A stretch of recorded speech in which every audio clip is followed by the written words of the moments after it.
So let's start with photoelectric effect and the dual nature of matter and radiation. So let's first understand the meaning of dual nature.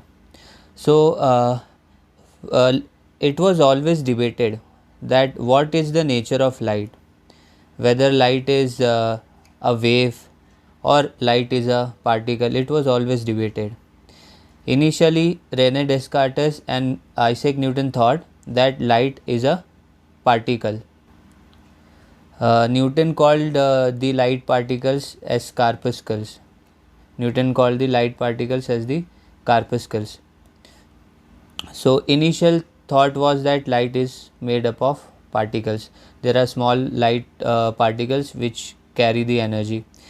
But then Christian Huygens came, and according to Christian Huygens, light was a wave, and his theory was further verified by Thomas Young's double slit experiment, in which he studied about the interference of light. So, by the Young's double slit experiment, it was almost verified that light acts like a wave. So the experiment paved the way for the idea of wave theory. Then came Maxwell. According to Maxwell, also light was a wave. So Huygens, Young, Maxwell, all these people thought that light is a wave, whereas Rene Descartes and Newton thought that light is a particle. But then came Einstein in 1905. In 1905, Einstein proposed that light is a particle. He explained the photoelectric effect using the particle nature of light. So again the debate started whether light is a wave or a particle. Some people thought it is a wave, some people thought it is a particle. So ultimately, when in 1920s, when quantum mechanics started, so finally it was thought that light behaves like both wave and as well as particle. So that is now called the dual nature. So what is dual nature? Dual nature means light behaves like both wave as well as particle. Now, in 1925, de Broglie thought that we consider light to be a wave, and it now behaves like a particle as well. So, what if the particles that we think can also behave like wave? For example, normal objects in day-to-day life, which are particle in nature, can they be like wave also? Can normal objects have a wavelength or something? So de Broglie proposed his hypothesis, and he proposed the dual nature of matter also, and later it was found that matter also shows the dual nature, that is light shows both wave and particle nature, and normal matter also shows both wave and particle nature. So in quantum mechanics there is no such thing as wave or particle, there is something else which is both wave as well as particle. So some people also call it wavicle. Obviously it is not a official name, but some people do call it like that. So first of all, remember, light is made up of particles whose rest mass is 0. The speed of light in vacuum is 3 into 10 to the power 8 meters per second. EM wave carries photons. EM waves is carried by the photons, and gravitational force is carried by the gravitons. So every force has a carrier particle. Now let's start with the main topic, that is the electron emission. So it was observed that whenever we have metal surfaces in which electrons can get emitted, because electrons are not tightly bound in the metal surface. So there are three ways for the electrons to get emitted from any metal. First is thermoionic emission, second is photoelectric emission, third is field emission. So in thermoionic emission we provide by the way, electron needs energy. Okay, we know that electron, if given proper energy, it can go out of the atom, or it can jump from lower orbit to higher orbit. So if sufficient energy is given to any atom, or usually any metal, then the electron can get free from that atom and it can go out. Okay, so the energy can be given by thermoionic emission, like in which we increase the temperature, we give the heat, and increasing temperature gives the energy to electron, and electron gets emitted.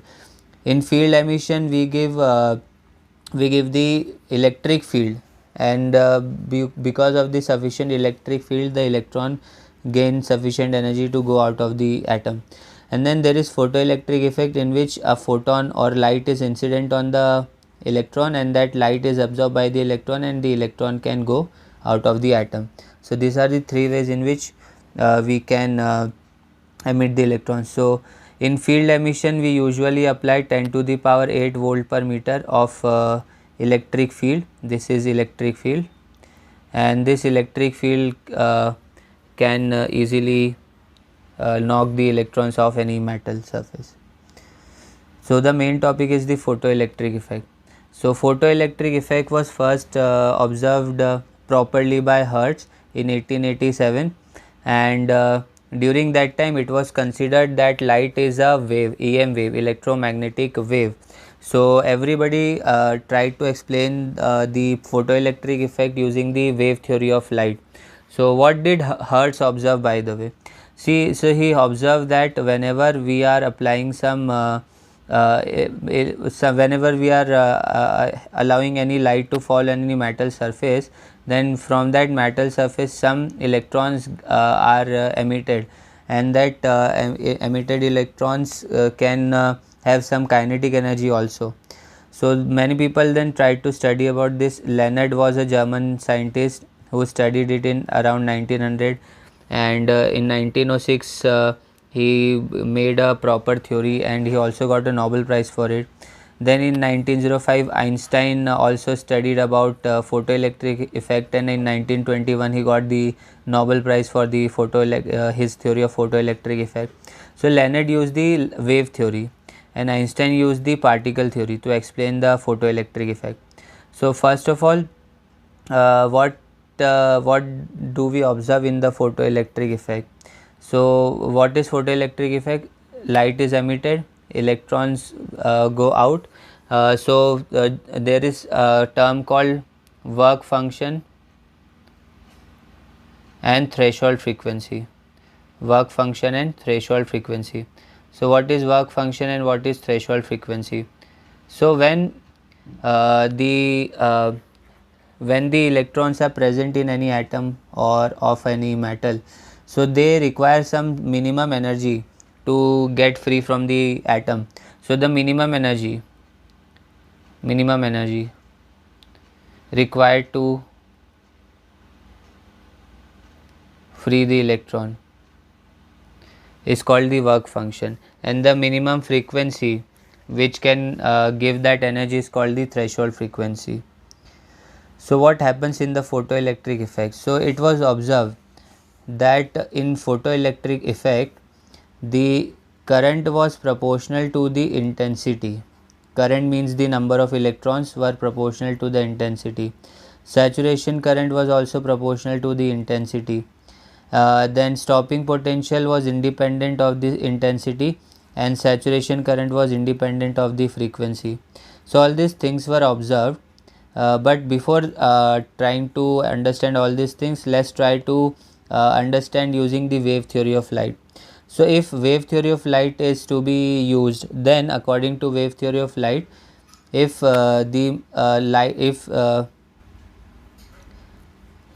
if intensity is more, then energy is more, according to the wave theory. If intensity is more, then the energy is more per unit area, because if we increase the energy per unit area, intensity will increase.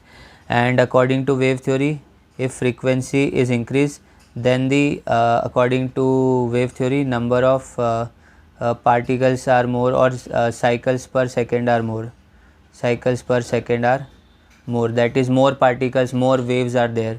So according to the wave theory, what would have happened? If intensity was increased, then the energy should have increased, that is the kinetic energy should have increased of the electrons. And if frequency was increased, then the number of particles must have increased, that is current must have increased. But it was observed that frequency does not change the current and intensity does not change the kinetic energy. It was observed, totally different thing was observed. As I told you here, current was dependent on this intensity, and the stopping potential, that is the kinetic energy, was independent of intensity. and saturation current was independent of frequency. So totally different thing was coming out. So then Einstein used the particle theory. So according to particle theory, intensity means the particles per second incident on a surface, and frequency means the energy measured. Frequency is the measure of energy. More the frequency, more will be the energy, by this formula, E equal to h nu. So now if frequency is more, energy is more. If intensity is more, then the number of particles are more, that is current is more, just like the thing we observed in the experiment. So intensity tells us about the number of emitted electrons, and frequency tells us about the kinetic energy of the electron according to the particle theory. So if the frequency was more, kinetic energy of electron was more. If intensity was more, then the number of electrons were more, that is current was more. So ultimately Einstein gave this equation. This equation tells us that the energy of the photon is used in two things: first in work function, second in kinetic energy of electron. So work function is the minimum energy required to free the electron, and the rest of the energy of the photon is given in the form of kinetic energy to the electron. Remember, this is for electron. Okay, so the energy that is incident is used in two things: first just to free up the electron, and secondly the rest of the energy is given to the electron in the form of kinetic energy. So electron, let's take one example. So let's say light is of 30 eV. So let's say the threshold frequency, the work function is 10 eV, that is minimum 10 eV is required to just free the electron from the surface. So 10 eV will be used to just free the electron, and remaining 20 eV will be used in the kinetic energy of the electron. Okay, so that is what Einstein proposed, this formula. So metals are the materials in which electrons are very easy to get out of the in metals. Electron can easily get free from the atom, and because of that work function is not that much high. So now ultimately photons have some energy, and some photons give some kinetic energy to the electrons, and also it gives the sufficient energy to the electron to just get free from the atom or metal surface. So if intensity increase, electrons number increase, that is current increase, and if frequency increase, then the kinetic energy of the electron increase.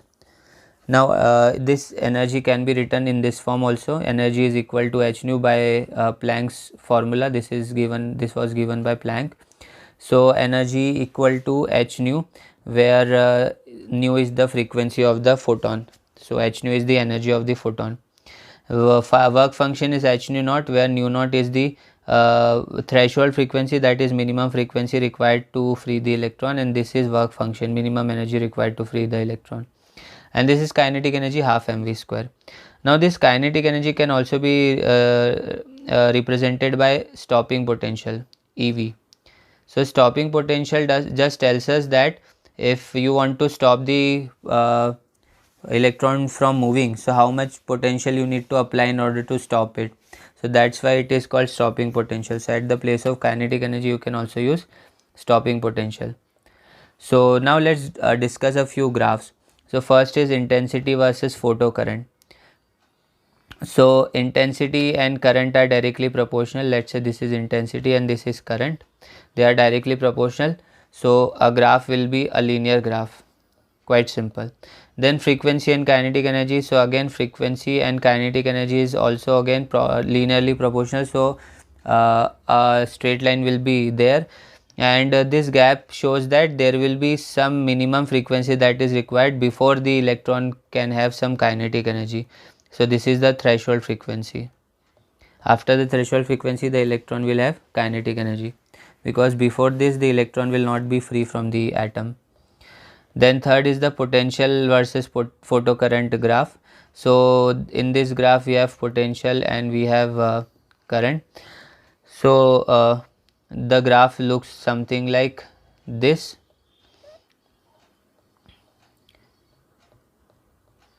Now very important graph between again photocurrent and potential. So let's say we the graph will look like this, okay, all the graphs will have shape like this. But let's say now we have multiple situations. So let's say in the first graph the intensities are changing and frequencies remain same. Intensities are changing and frequencies remain same. This is intensity, remember, this is not current.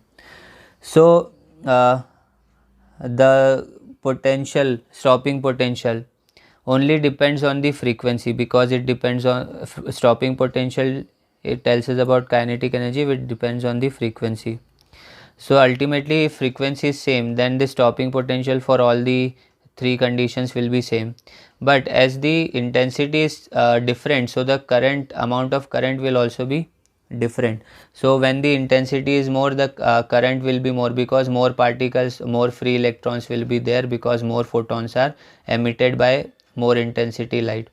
So I1 will have less intensity, which means less photons, which means less electrons, and which means less current. So the graph will look like this, where I1 is less than I2 is less than I3. Similarly, if frequency remains if intensity remains same and frequency change, then because frequency changes, the stopping potential will change. So for less frequency, stopping potential will be less, and for more frequency, stopping potential will be more, towards the left side obviously.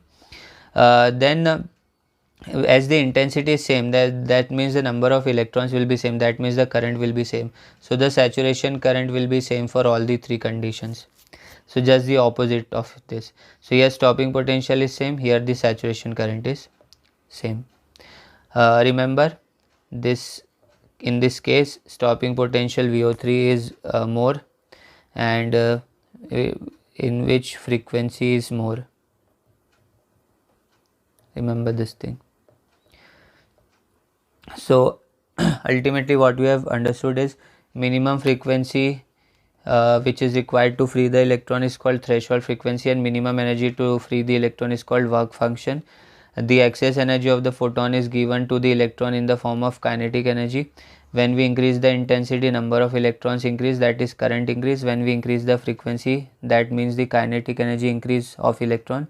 This formula is used, which means energy of photon is given in two things: first to overcome the work function, and then remaining energy is given in the form of kinetic energy. Then we studied the graph.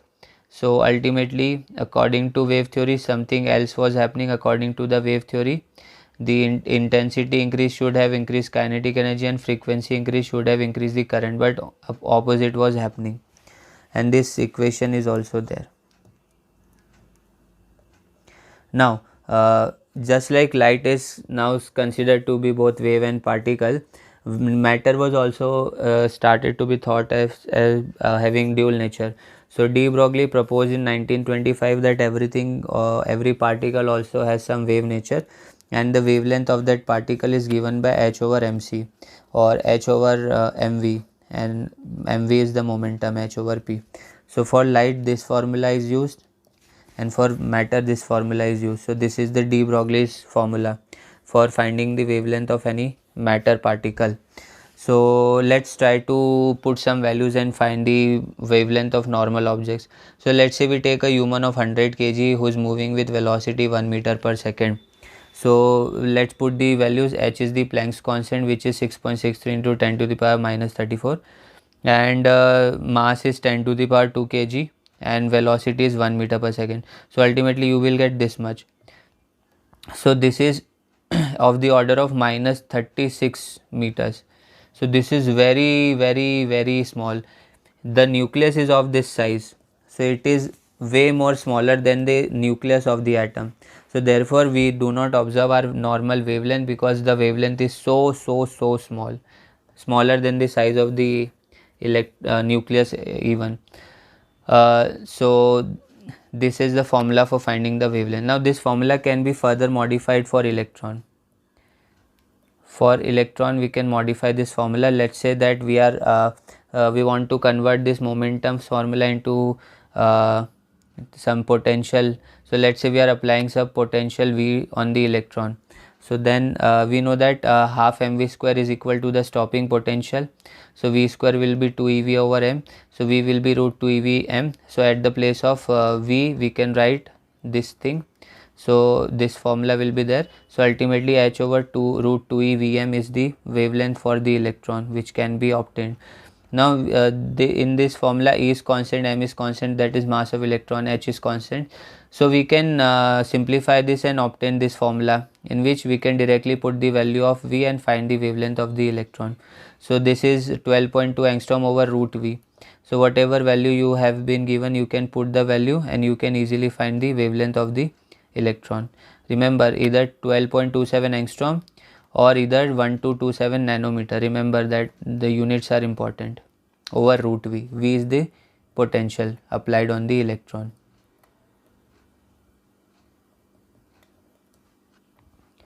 Now the wave nature of the electron and other particles were observed by Davis and Germer. So before we go into that, the orbital model is based on the wave nature of electron. So electron acts like a wave, and it does not exist at only one location. Let's say this was the orbit. So electron does not remain at only one location. It is present all over the orbit in the form of a wave. So those orbits, suborbits are called orbitals. So SPDF are the probability cloud of the electron, that is electron could be anywhere here, it is like a wave, and those probability clouds are called the orbitals. So now let's move on to the experiment that proved that electron is a wave. So Davidson Germer performed an experiment in which the incident electron on some material, and they were trying to study the structure of this material, how the atoms are arranged of this material, and there was this mirror which reflected the electrons over here. So what they observed is that when the electrons were emitted by the electron gun, then on the target, when the electrons got reflected, so it was observed that the diffraction pattern was observed, that is a pattern like this was observed, that electrons were more some places and they were less at some places. So that means that the electron are also giving off the diffraction pattern, and diffraction pattern is only observed for the wave. So electron was finally practically proven to be acting like a wave, and the maximum intensity was obtained when the scattering angle was 50 degrees. So at let's say at 50 degree the maximum intensity was observed of the electron, and when the potential was 54 volt. So the wavelength when potential given is 54 volt comes out to be 0.167 nanometer. So electron acted gave the diffraction pattern, which proved that electron also behave like a wave. So in this way the photoelectric effect paved the way for the dual nature of matter and radiation.